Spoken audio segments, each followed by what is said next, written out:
Sound of Freedom is a surprise box office hit of the summer. But what's all this talk about a QAnon connection, and how much of the story actually happened in real life? Sound of Freedom begins with the abduction of Rocio and Miguel, two young Honduran siblings who were tricked by human traffickers posing as a child modeling agency. Meanwhile, in the United States, Homeland Security Investigations agent Tim Ballard takes down pedophile Ernst Ohinsky and uses him to catch trafficker Earl Buchanan, who just so happens to be transporting Miguel. Ballard befriends Miguel and learns that his sister is also missing. After reuniting Miguel with his father, Ballard swears that he'll find Rocio. This leads him to Colombia, where he starts working with local law enforcement officer Jorge, and Vampiro, a former cartel accountant turned child liberator. With their help, Ballard sets up a sting to catch those responsible for kidnapping Miguel and Rocio, namely Giselle. Unfortunately, Ballard is forced to quit his job as an HSI agent while doing so, choosing to fight for Rocio when no one else would. While the sting itself is successful, resulting in the rescue of 54 children, Rocio is not among those saved. Eventually, Ballard learns that she was sold to a revolutionary armed forces leader named El Alacran, which translates to the Scorpion. To take on El Alacran and save Rocio, Ballard and Vampiro are forced to go undercover as doctors with UN vaccines so that they can infiltrate the rebel base in the jungle. Unfortunately, they must do this without any official support from the Colombian government, making it unlikely that they'll return. Upon reaching the river, Ballard is taken by the armed forces and Vampiro is left with Jorge. Fortunately, Ballard is able to convince El Alacran that he is a doctor and that he must help those who may be sick. While undercover, Ballard eventually finds Rocio, who is El Alacran's personal sex slave. As evening falls, Ballard infiltrates El Alacran's quarters and finds Rocio, convincing her that he's there to help her. When a drunken El Alacran arrives, Ballard is forced to kill the warlord before he and the young girl escape on foot. After dodging the armed forces and plenty of gunfire, Ballard and Rocio escape with the help of Jorge and Vampiro. Rocio is finally reunited with her brother and father. After months apart from his own family, Ballard has completed his mission and returns home to hold his wife and children. We see Rocio singing in her room, thankful to be back home. Sound of Freedom features an epilogue that shows footage of the actual Tim Ballard and his testimony to the US Senate Judiciary Committee, explaining how he helped pass laws requiring the US government to cooperate with foreign nations during sex trafficking investigations.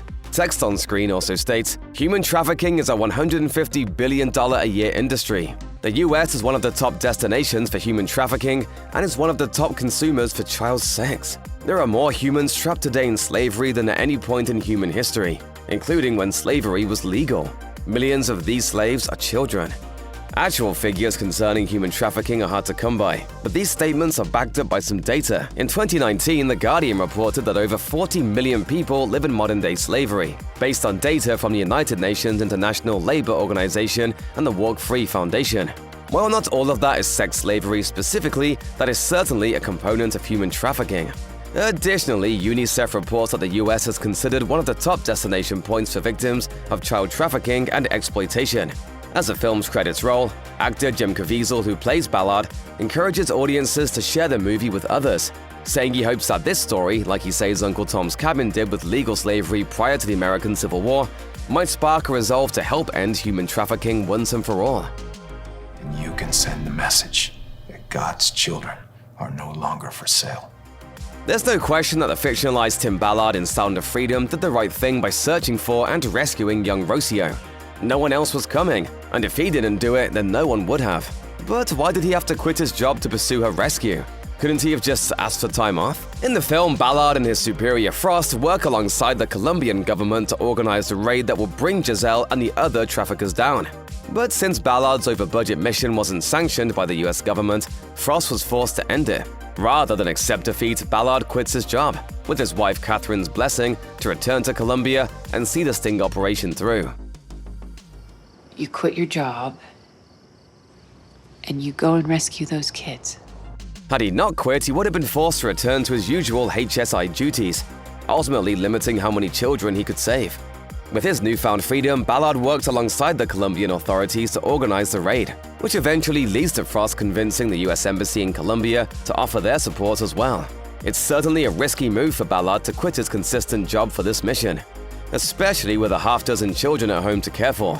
But Rocio's life and freedom were worth more to the former HSI agent than his paycheck. The exact timeline of Sound of Freedom is a bit messy since, for the most part, specific timeframes aren't discussed. The very beginning of the film shows the abduction of Miguel and Rocio, which occurs in their hometown of Tegucigalpa, Honduras. From there, the children are shipped by freight to Cartagena, Colombia. While a direct flight from Tegucigalpa to Cartagena is about 11 hours, traveling by freighter would take considerably longer. Miguel and Rocio were likely on the boat for at least a week. By the time Tim Ballard and his HSI team rescue Miguel, they believe that he's been held captive in Tijuana, Mexico, after being separated from Rocio in Colombia for some time, possibly up to 3 months. From there, Ballard works overtime to find Rocio, and after the sting operation, which in real life took months to plan and execute, they still haven't found her. Possibly months later, Ballard finds Rocio in the Amazon jungle before getting her back to her family. How much longer after the sting this took place is not clear, but it's obvious that she's been gone for a while. So ultimately, Sound of Freedom implies that Rocio had been missing for possibly over 6 months, while her brother, Miguel, was gone for about half of that time. Before being separated, Rocio gives her necklace to Miguel. This gesture gives Miguel strength during the abuse he endures and allows him to remain close to his sister despite their distance. Upon being rescued by Ballard, Miguel gives the agent his sister's necklace so that he will remember that she is out there and do something about it. Embedded on the necklace is a depiction of the Chapel of Timothy, or Timoteo in Spanish, who was a saint and early Christian evangelist. It's followed by a possible reference to the Bible verse 1 Timothy 6:11. Miguel sees Ballard's own first name as a sign that he was the one God sent to rescue them. With the pendant, Miguel commissions Ballard to save his sister. Upon rescuing Rocio, Ballard returns the necklace, symbolizing that she too is now protected from such evil. The real Tim Ballard had a similar experience, he said, when a young boy gave him the necklace after his rescue. Ballard's non-profit operation Underground Railroad quotes him as saying, "To me, call it luck, chance, coincidence, God, whatever you want to call it. It was a message. That necklace symbolized a calling now to me. This is what I'm called to do. This is what I'll do for the rest of my life." The phrase Sound of Freedom is only heard once in the film, but it's uttered in a powerful moment that comes back by the film's end. The first half of the movie builds up to the sting operation in Colombia that ends up saving numerous children. Following the successful sting operation, Ballard and Vampiro watch dozens of rescued children as they're cared for by the authorities and counselors brought in to help them adjust after such a horrific experience. The children begin to sing, and Vampiro says, "Hear that?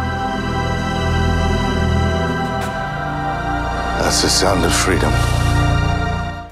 So the title refers to the newly restored voice of those who have been taken and subjected to terrible things as a result of human trafficking. The sound returns as the film closes. As noted earlier, after Ballard rescues Rocio, she too sings in her room. But this time, instead of singing alone as she does at the beginning of the film, other voices can be heard in the background, singing along with her. Angel Studios, the production company behind the film, has ties to the television series The Chosen, which tells the life story of Jesus. Their first theatrical release, His Only Son, likewise retells the story of the biblical patriarch Abraham.